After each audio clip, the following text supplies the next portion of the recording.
Hey, Coach, can you talk about what you just seen from your position group as a whole with three games on tape now? Yeah, I think through 3 games on tape, the unit on the back end right now, we're seeing that number one, you know, we've been playing a heavy volume of man, and so can we win in man-to-man situations? Right now, we're giving up 3.2 yards per catch. Which is number 1 in the nation in terms of, 3.2 yards per attempt, which is number 1 in the nation, which is just tells you that at least we're limiting big plays by and large. We're staying over the top of most plays, and we're not letting big plays occur.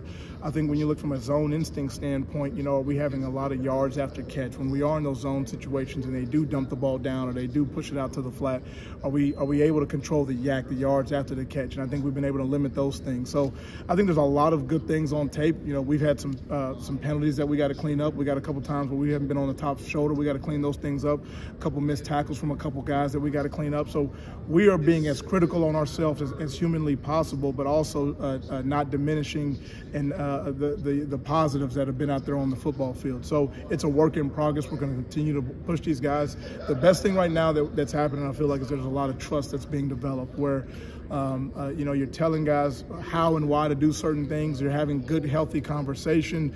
You're able to take in their feedback and why would you create this plan and why would you do these things? And then so it grows. The game plan can develop. So, you know, everybody in America plays man, but it's not what you do, it's how you do it, and it's why you do it. And it's understanding your cover support, the down and distance, your field position, your matchup in terms of how you're covering a certain guy. So I think some of those things are coming to life for the guys. I think most people would say that Carson Beck's at a different level than the quarterbacks you faced this season. Just how prepared do you what have you seen from him, and how prepared do you think your secondary is for him? Yeah, well, Carson right now is 70% completion percentage. He's 7 touchdowns, 0 interceptions. He does a great job. They do a phenomenal job with him in terms of like just making sure that it's ABC 1, 2, 3. They get him on the first look if it's open. He takes the grass.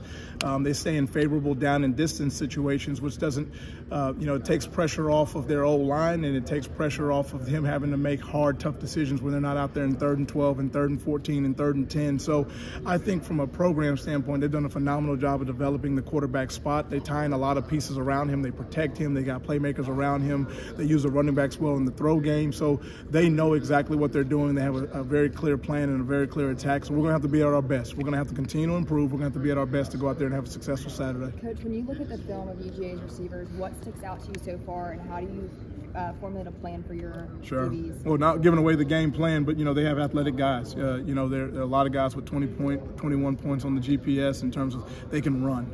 I think that's the first thing you notice. They got explosive guys on the outside. The slot receiver's a playmaker.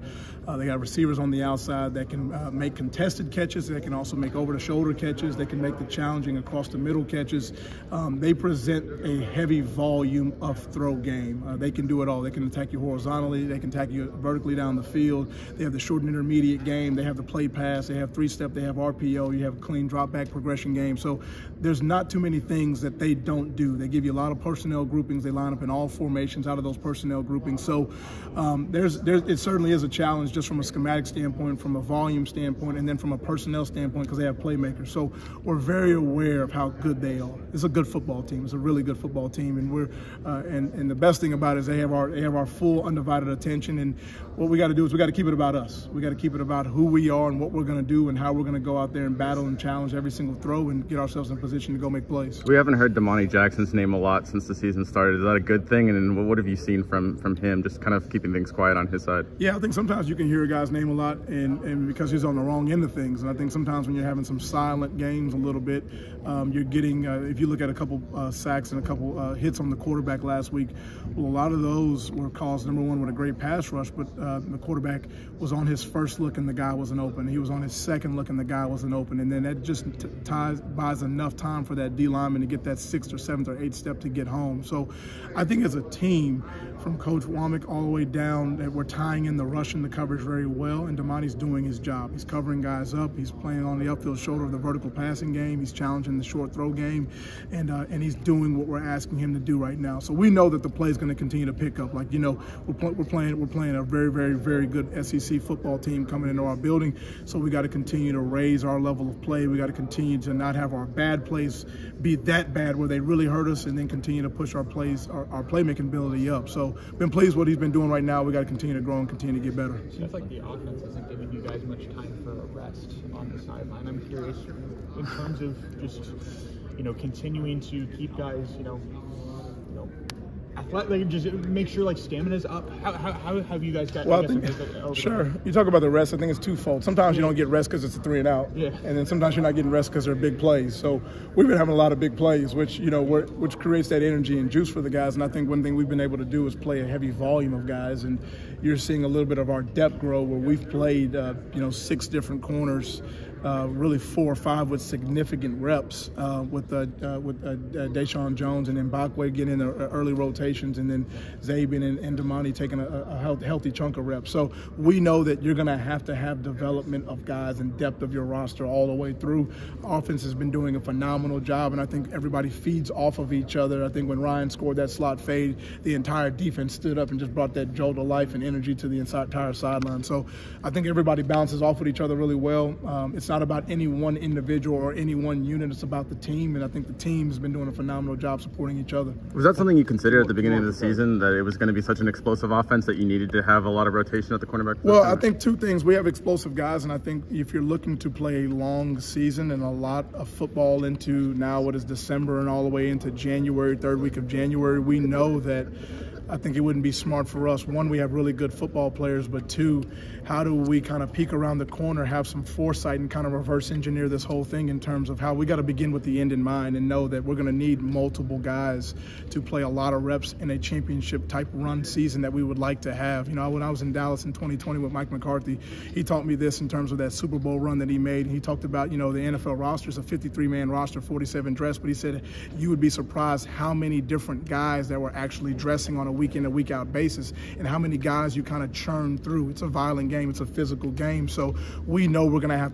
depth. We're going to have guys ready, and you can't just have a guy not play in 8 weeks and then all of a sudden count on that guy to go in there and win a game for you. So we don't know who's going to be the guy at what time that we're going to need, that's going to be making that one player have that one series or play that one game that's going to help us win a championship, hopefully.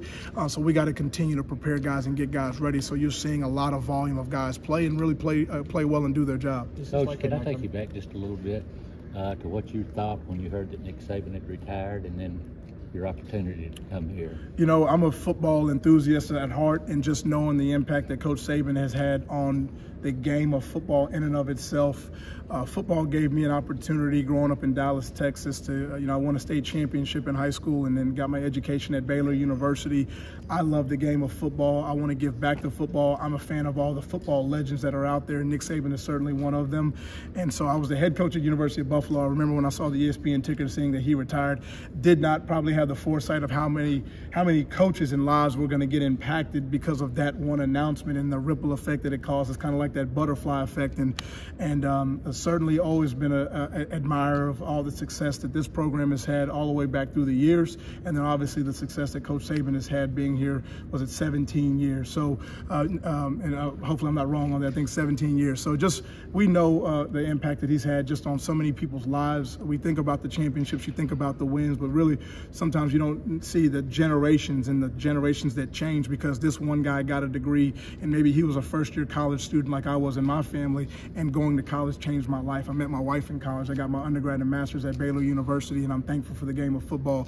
There's absolutely nothing more that I would really love to do than what I'm doing right now, coaching these young men, and just didn't have the foresight that his retirement was going to bring us here to Tuscaloosa. All good. Thanks, guys.